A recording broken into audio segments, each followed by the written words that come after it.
Robert's opt-out. The first experience we had with any kid in any school of opting them out was Robert, our own son, 20 years ago. Can you believe it? It was 20 years ago. 20 years ago, we had a son that wasn't doing well in school. And the reason he wasn't doing well in school, well, maybe one of the reasons was he didn't like to read. Robert didn't like to read. They'd given him this whole word reading program when he was in grade school. And the whole word reading program they ended up throwing out because it didn't work. It was bunk. Or maybe it was the education system in general. I don't know. Education comes from the Latin word educere, which means to draw out. That's one of the interpretations, right? To draw that which is within out of a person. And they weren't drawing anything out of Robert. All we wanted to do was draw Robert out of school and put him in a homeschooling program.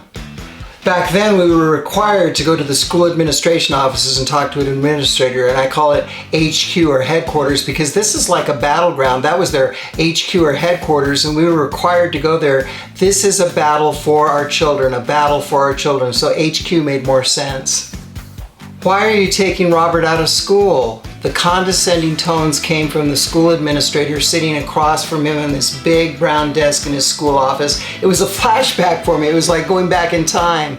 I felt like a little kid all of a sudden in the principal's office or in the counselor's office or getting in trouble from a teacher. It were the people that I trusted the most, the people that I thought had my best good in mind, the people that my parents trusted to be able to guide me, the ones that knew more than me. And he was telling me this, and then I had to take a breath.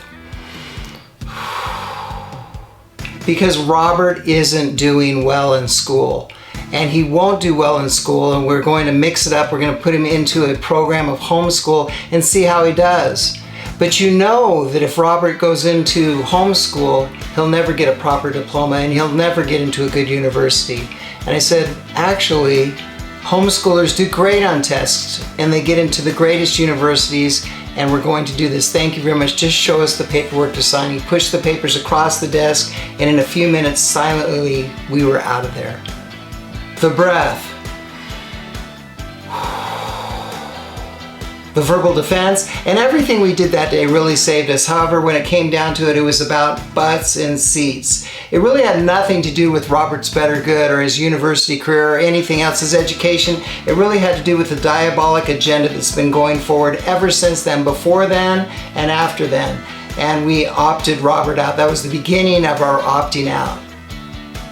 Opt out? Heck yeah, you can do this. I'm not going to lie to you though, there will be an environment of stress and conflict that you're involved in, but you can do this. Anyone can do this with the right training. My name is Alan Hughes with Life Defense. Train with you soon.